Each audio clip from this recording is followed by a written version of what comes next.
All right, so we should see the course overview portion of our class. And you can see that this particular course is perhaps a little bit less technical deep dive than some of the courses that you've taken in this program of study. It's going to cover topics related to the history of technology crimes, the types of crimes that are considered to fall into that umbrella.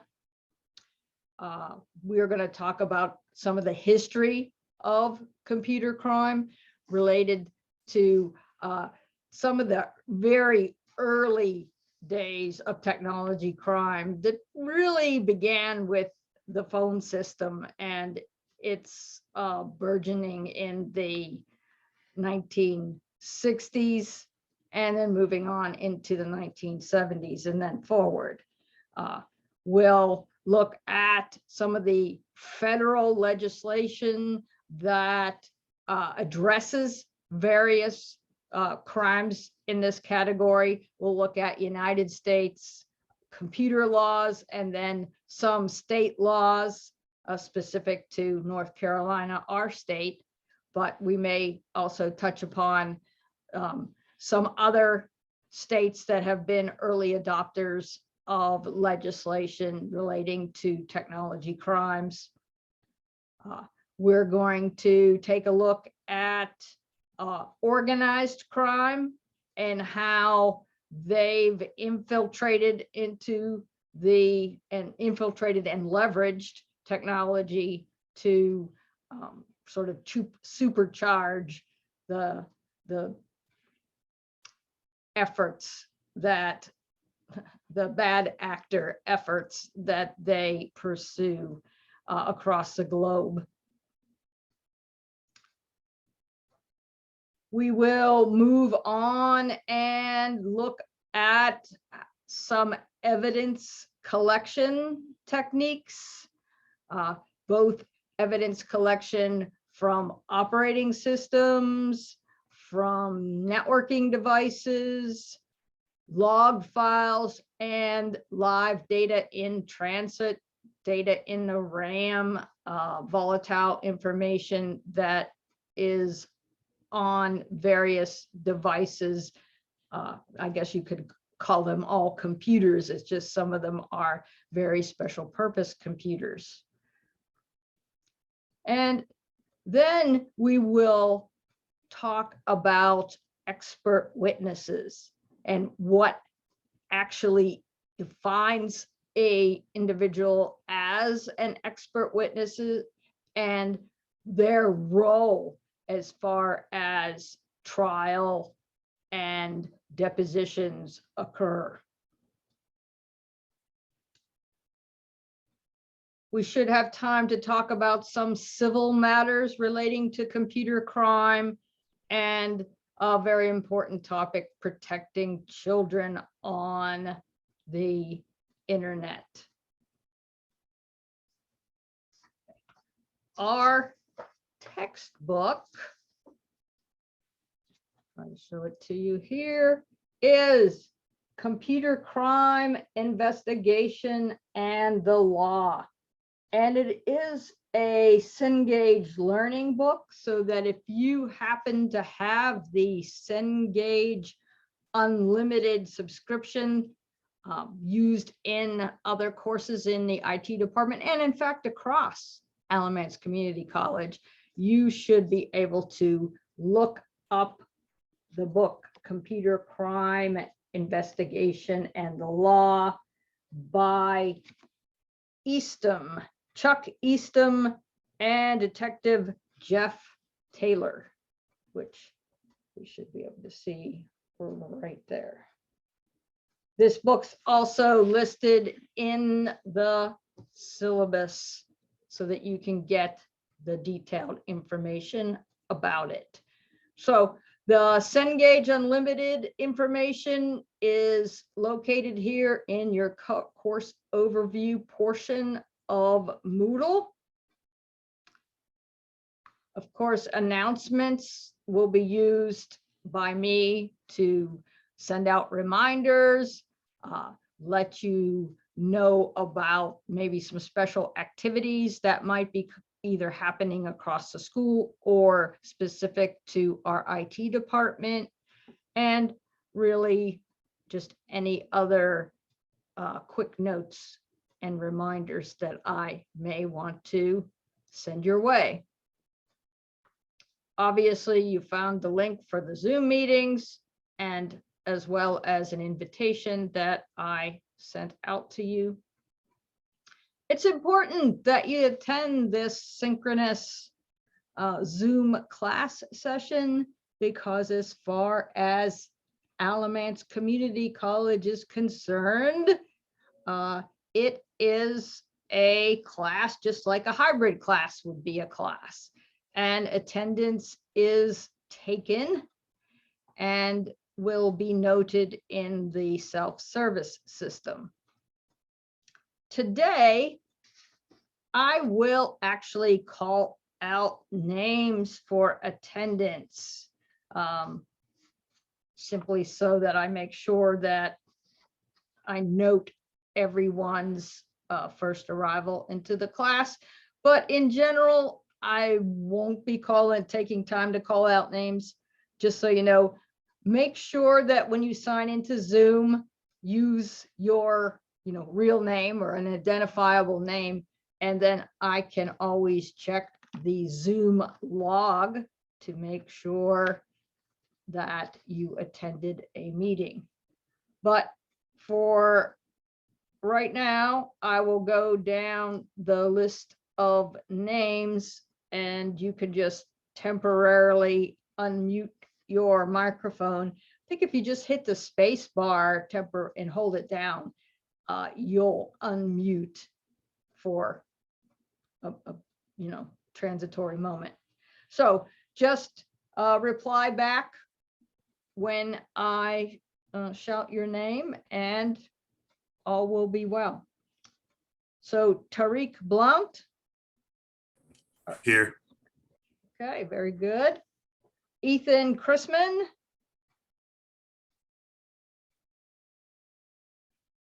No Ethan so far. Noah Coleman. Here. Thank you. Brian Cortez. Here. Thank you. Marissa Derlaga.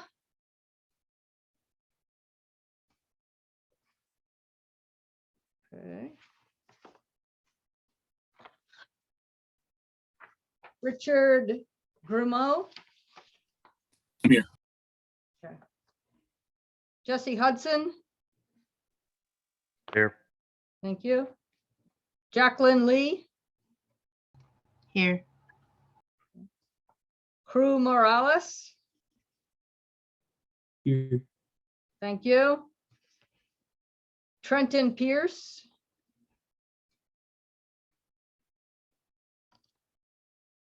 Trenton going once. Miguel Rivera Vega. Here. Okay. Austin Roberts. Here. Thank you. Taylor Robinson. Here. Thank you. Juan Solizano Prada. Here. Thank you. Jonathan Vaughn. Here. Thank you. Joseph Walsh. Joseph. Okay. And Kentrell Ziegler.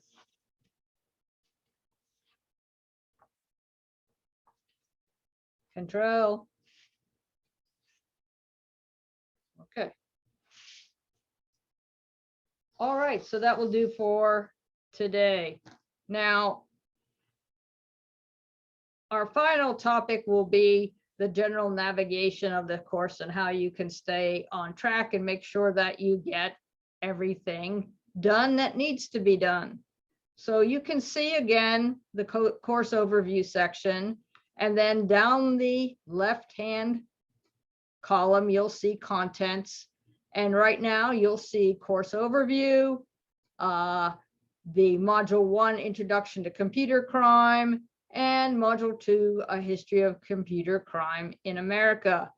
As time passes, additional topics will appear down the left-hand column. We'll work our way, more or less chronologically, and you can always jump to a section directly by clicking its hyperlink. You can see that introduction to computer crime is noted as the current section. But let's look at course overview just a little bit more. We will focus our attention on the first day activity. Whether you're in a class that is 100% online, partially online, or live synchronous like you are in right now, you must do a first day activity. It is required across the state for auditing purposes. And you will probably be tired of this activity by the end of the day, because every class you take here at ACC is going to have the same activity, the Moodle orientation lesson and quiz. But that said, you'll get really good at it. You'll be really familiar with the information. So if you are new to Alamance Community College, I highly recommend that you open the window and go through the orientation. If this is some multiple time that you've gone through this, you can go straight to the quiz and answer the 5, 6, or 7 questions that are there. If you slip up and get something wrong and you're all mad at yourself for that, you can take the quiz another time, and your highest score will be what sticks in the grade book. So you can see that you do have a couple days, but I always say don't put off till tomorrow what you can do today. So the sooner the better in getting that activity completed. That again is used by the auditors to determine that you are engaged and interested in continuing with the course. And then also this week, it's due the 14th, which you can see is Friday, is an icebreaker assignment where you will just introduce yourself in a quick fashion. Now let's look at the syllabus for a moment. You can see that there's the core portion of the syllabus and then an addendum to the syllabus specifically related to COVID-19 protocols. Those probably won't be, highly effective to you because we're meeting in an online format, but they are there for your reference. So we are going to open the syllabus for a moment, and you will know that this can be your go-to place for answering, some of the basic questions about this course. So we will have my email address The class meeting times, you've already been provided the Zoom link. You can text me if you feel that you need to reach me in an expeditious fashion at a Google Voice number. But I check my emails quite often, so email is a good method to get in contact with me. We can read over the course objectives, which will be some of the main, concepts. So you'll be able to distinguish a computer security breach from the more overarching term of a computer or technology crime. You'll have an awareness of the evolution of computer crime in America.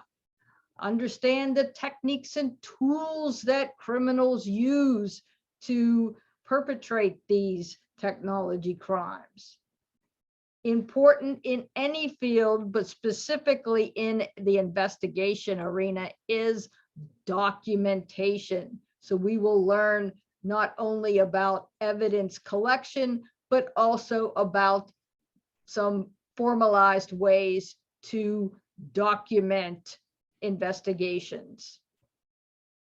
As I mentioned previously, we're going to learn what an expert witness is and what that person does during the course of investigation, deposition, and trial. We'll also take a look at some ways that criminals use to obfuscate or hide, confuse their data that they have stolen or are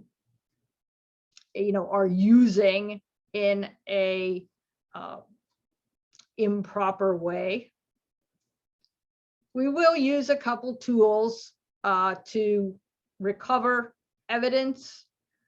I actually have an exercise where some data is stored on a USB stick, has been erased, and then we'll walk through some tools on the Linux operating system that will allow us to recover all or part or all of that erased information. So I know not everyone will have the necessary environment or equipment to do that exercise. So I'll find ways to, demonstrate it. But you might want to try it on your own because it's sort of cool. And you might want to recover something from a corrupted USB stick that you have your own self. And of course, we will look at good practices for identity protection. Here we have the textbook, Computer Crime Investigation in the Law by Eastham and Taylor, as I mentioned previously, and you can find it at Cengage Learning. It's important to know how your work will be assessed. And you can see that there will be some chapter tests, sometimes on a single chapter, sometimes on more than one. Of course, I will give you advance notice about that. That's 30% of your grade. Assignments, including question and answer type assignments or lab exercises, accounts for another 30%. You will have a final exam and possibly a project, and that, again, I'll explain. And those are 30%, with the remaining 10% of your grade accounted for with low stakes assignments or discussion posts. So even though it's a minority portion of your grade, it can make a difference. So I would do all work and do it to the very best of your capability so that your grade is highest as possible. It's a 10-point grading scale, so that should be familiar. If for some reason you need to withdraw from the course, either due to illness, family issue, job-related issue, whatnot, April 18th, 2022 is the last day to withdraw with what's called the WP for withdraw passing.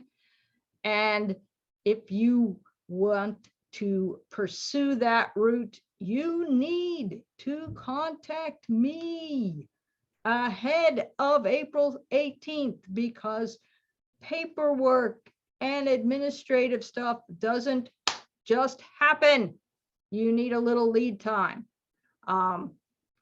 If you withdraw from the course after that 14th week, after April 18th, you really can't, and you will just receive whatever grade is earned based on the points accumulated, unless some avenues are pursued way up the chain at ACC with the vice president of instruction.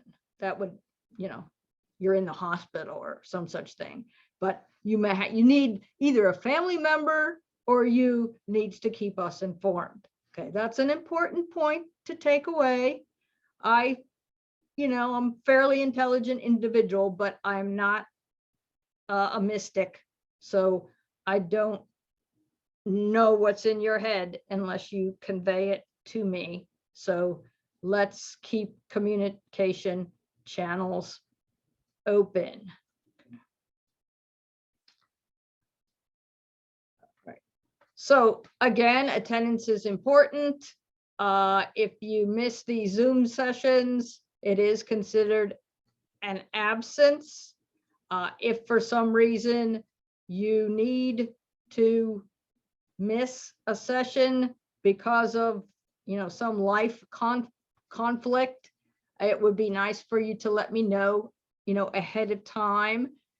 Be courteous, and you can do that by email, and we may have some ways to work through that more smoothly. You do have some absences that are built in that you're able to have, but of course, once you exceed 10% of the absences, you're going to be referred to the department head, which right now is me, and then I will decide whether or not you should continue with the class. And of course, once you miss 20% or more of the total contact hours, which in this particular world is about 7 class sessions, then you will be dropped from the course. Of course, also submitting online work is important.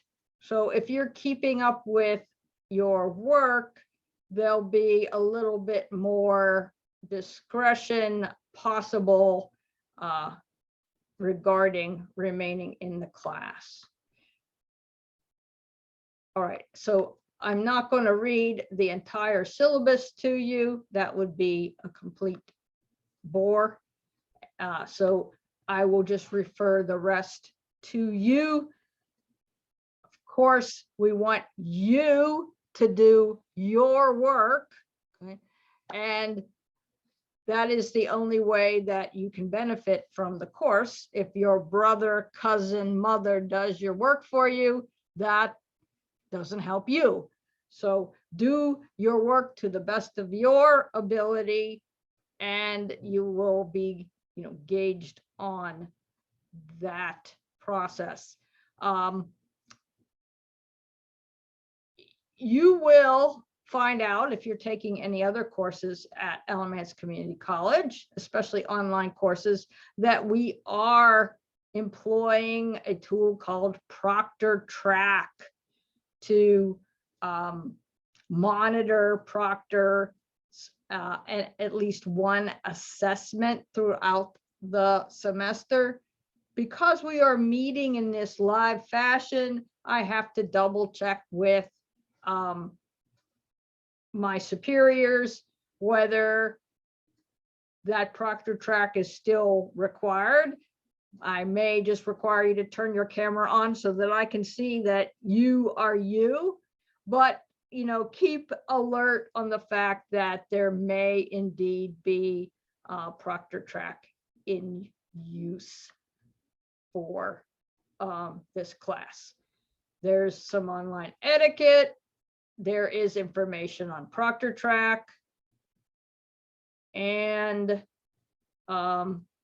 many of the other services that are available across our college. And again, the course outline is repeated at the end, toward the end of the syllabus, so that you can be reminded of the various topics that we will cover. And then finally, some important dates throughout the semester. So I'm sure everybody's probably very interested in spring break. So that's March 14th to 19th. So make sure that you take a look at your copy of the syllabus. The best way to navigate the course again is to go to the heading for which we are speaking during that class period.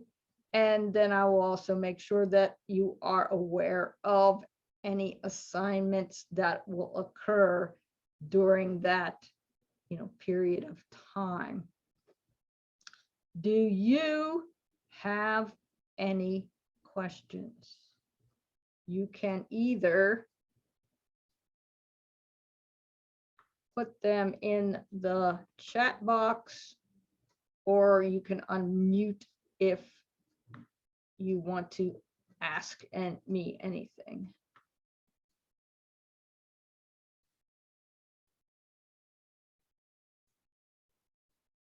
Okay, okay, sounds good. All right, so silence and so forth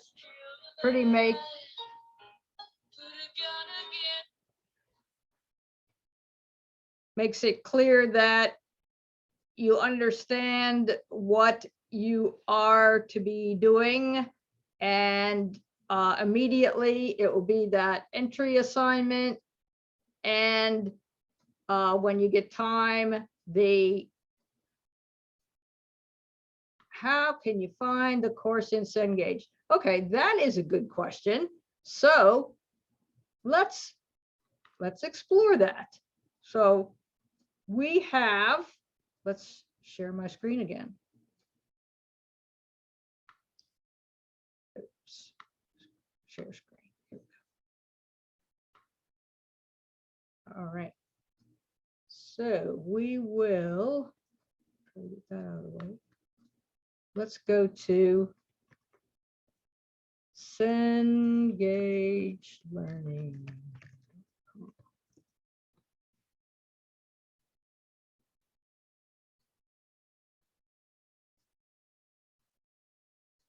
You're a student.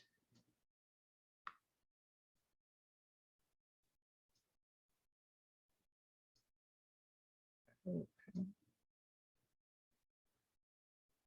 You should be able to put the computer.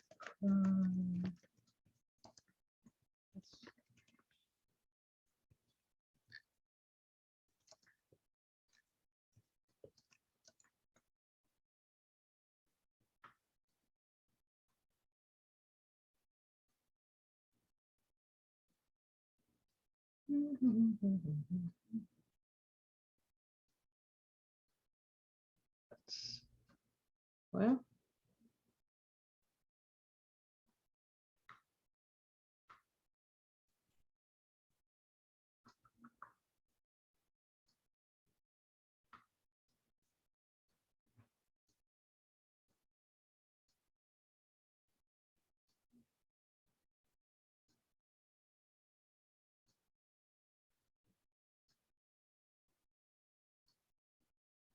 Well, that's interesting. Let's just search for it.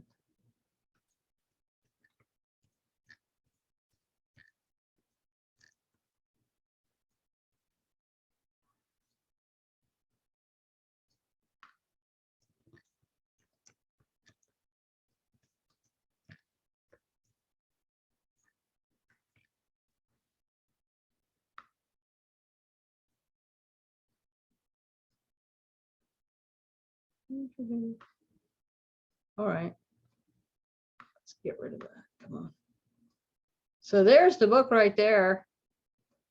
On biblio.com for the whopping price of $17.32. So, hey, that's pretty good.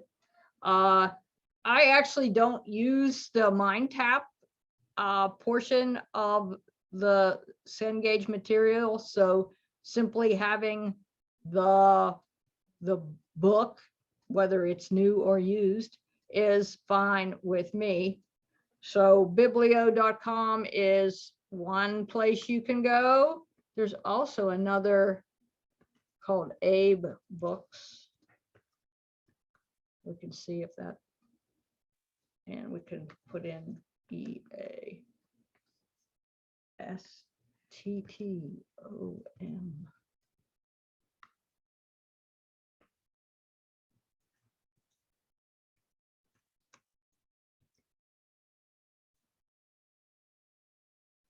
Well, maybe we'll put that.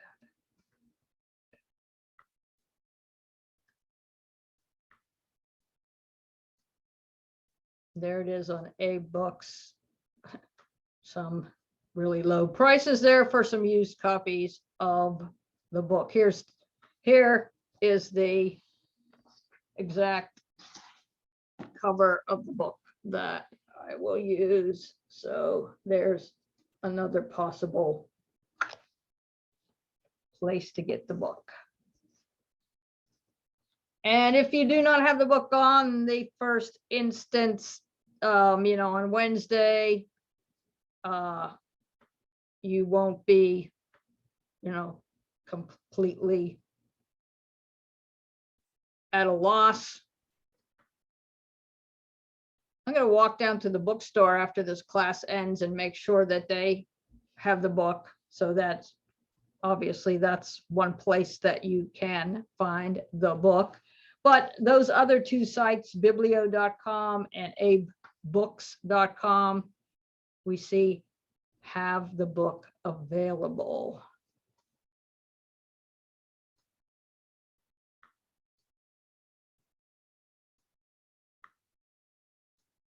Any other questions?